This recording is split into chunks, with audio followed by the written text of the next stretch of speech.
Yeah, sure. Because my personal belief is that they're not coming; they're kind of already here, and they're Oh all. yeah. Do you see what I mean? And it's always very subtle, and Mm, and different groups have probably got different agendas with different groups on Earth, but yes. it's a tricky subject, really. And I know some researchers obviously want to see the pure nuts and bolts and not interested in all the speculation of it, No, really. that's the Yeah. important thing as well too, which I think has been missed, greatly missed. And I feel that if it is a physical thing, I myself personally do not feel that it is.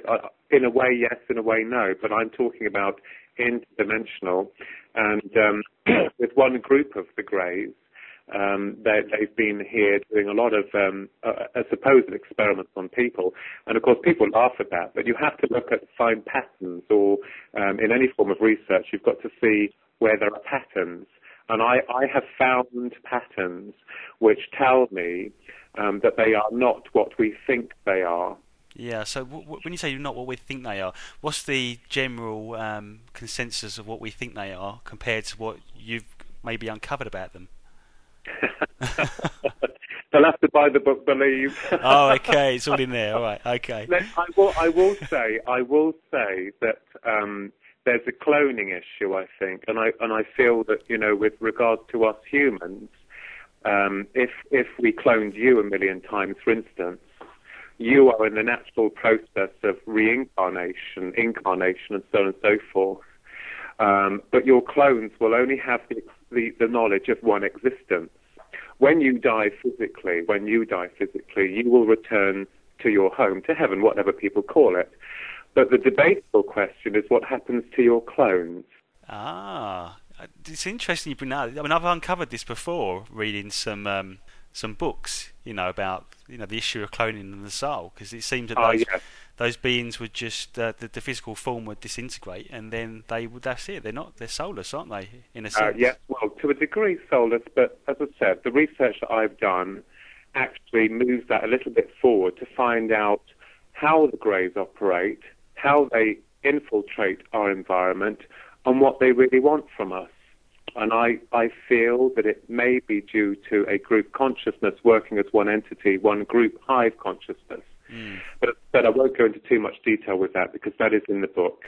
Yeah. Could I just point out also that we're actually, where a lot of our experiments occurred at Rendlesham Forest back in 1997, we're actually wanting to take tours in there in late April with up to 30 people, and we'll be going around showing them where the initial landing site of the craft was, and indeed what we had experienced back in 1997. So that's something that we're working on at the moment.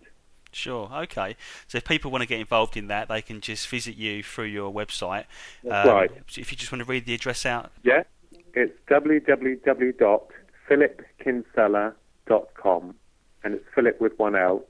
Okay. So basically, I mean, a lot of people are used to doing the kind of paranormal vigils, aren't they? This is kind of taking it to a different level, really.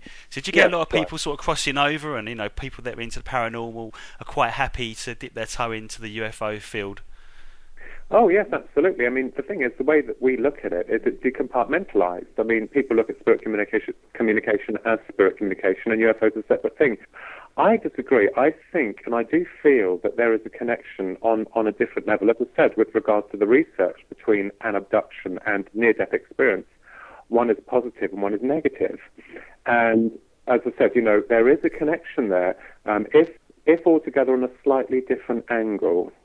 So I think when they abduct somebody, I wonder, because they go through walls, and I think, are they taking the physical body, or are they taking the Exactly. the outer body part? Exactly. You've got it. Absolutely. Yeah. Yeah. But it's interesting because you think that even, we think of the outer body part of us as just non-tangible, and it's just this ethereal, wispy thing. But actually, it's a real body, isn't it? Well, it's our true form. I mean, we have to live and exist upon the earth plane in a physical vehicle, but the soul does separate sometimes from the physical vehicle through dream state, astral projection, or whatever. But I feel that the Greys themselves have a way of extracting the real you from the physical body and taking you into their environment so that you will be able to physically interact with them on that level. Yeah, but it's interesting that if they then put an implant into that body, it manifests into the real body as well. Well, yes, I mean, both are just the spiritual body is the real body. Yeah. I mean, it is connected to the physical host. So whatever you do to the soul will affect the physical body anyway. I mean, science will obviously discover, perhaps in the future, that through medicine, and this is going way, way forward, and I don't want them to lock me away for this, but in the future they might be able to find a way of bringing the soul slightly away from the body and repairing whatever damage, or bringing the vibration back up to its correct field of frequency to heal that organ or whatever. So that's a possibility in the future. Yeah. I've come across that before. It's like the physical is like a projection of the mental, emotional body. Is that a good name for it? Mental, emotional, spiritual? I suppose so, yes. I mean, mental and emotional, yes, I do agree with you there. I mean, they're all part of the same thing, but as I said, the soul doesn't need the physical body when it dies. It just crosses back home, and it's the sum total of all that you are. But yeah, they are connected while we're here on the earth plane. They are important, they are connected, but perhaps the Greys have found a way of extracting that part of us from the physical host, still keeping it connected, obviously, while they're performing their experiments or doing what they're doing. Do you see what I mean? Yeah, I do. Yeah, it's fascinating, isn't it? Really, because the amount of, I think millions of Americans have apparently been abducted, and yeah, I mean, the thing is, though, it can give you a headache.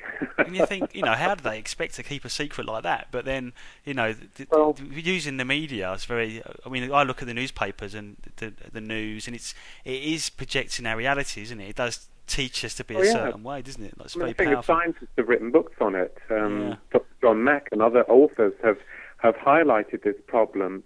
And of course, the thing is, the likes of you and I, will never be given an answer. Even researchers have tried to get people in Congress to deal with this, and they will not have anything to do with it. The whole subject is suppressed and ignored. It's like, farm ranchers that had a lot of cattle mutilations. They had Linda Moulton Howe, an award-winning TV documentarist, go in and try and deal with this. And of course, she was snubbed by Congress. So there's obviously something going on that the likes of the higher people in command and control do know about, but don't want us to know about. Well, it's all good work anyway, isn't it? I mean, getting the truth out there on two absolutely fantastic subjects, and I'm sure people will look back on people like yourself in 20 or 30 years' time and go, those guys were the vanguards. They really, they stuck their neck out to bring the truth out. Yeah, it's like going out on a limb. Basically, I was told that I'm going out on a limb with this, basically.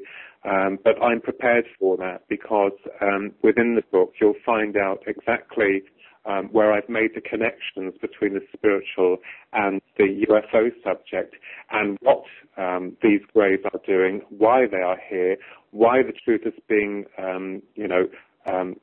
buried, and why people like you and I are not allowed to know the truth. I think that's something that's very important that people need to know about, that we're dealing with something that's shockingly not what we think it is.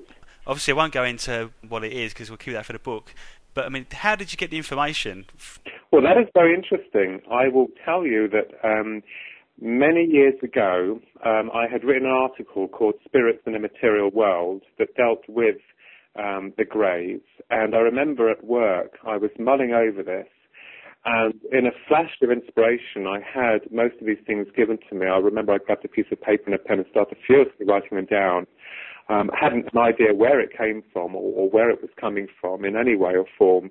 And I punched out this article that was taken by an American magazine that was done as a 4-page thesis in this magazine. They called it revolutionary in its speculation, but I did not give all of what I was saying in it. I wanted to hold on to that because that was in 1996. And I knew that I had to wait to actually write this book, to bring the information through in this book. Around about this time now, because if I brought out the UFO book before the spiritual book, I don't feel that most people would have taken it seriously. Do you see what I mean? Yeah, absolutely, yeah. So I feel, and interestingly, Medium had told me that my first book would be a psychic book, and it would be followed on by a UFO book, and of course I remember disagreeing with her, and of course that's exactly what happened. So yeah, the cosmic planning was all there, wasn't it? When you think 20 years in the making, or when you think all the events have led you up to this point, Yes, It makes you wonder about life, doesn't it? Really.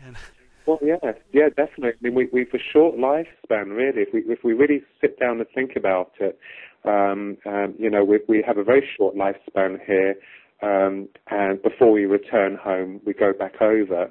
And that's something I think people should stop and think about, especially all of the destruction and the wars that's going on around the world, all the terrible things you see on the news. If people were to stop and just think for a moment about, you know, the fragility of life, and how short a span we do have here, it might change a lot of things. And especially if we learned, most people learn, that we are spiritual, that we are immortal beings, it might change things for us here.